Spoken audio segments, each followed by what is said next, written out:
This is Devotions with Grandpa, and we're learning all about the story of Joseph.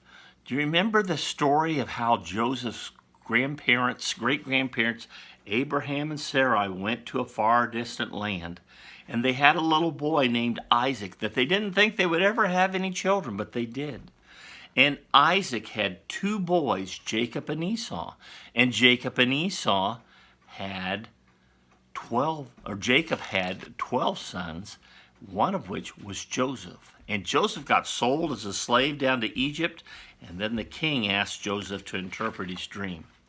And we left off last time with Joseph explaining what the dream meant.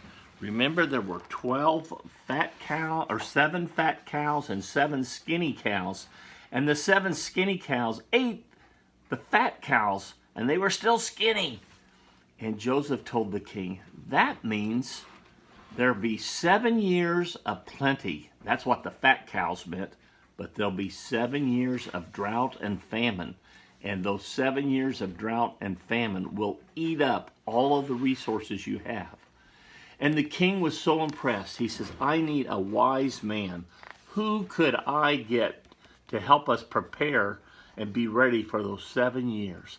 I know the man who told me the story must understand this only because God is with him. And so the king made Joseph ruler over the land, second only to himself, and told him, help me prepare so that the people don't die from the famine.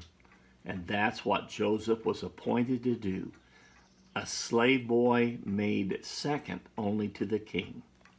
Isn't that a great story? We'll tell you the rest of what happens when we come next time. This has been Devotions with Grandpa. See you tomorrow.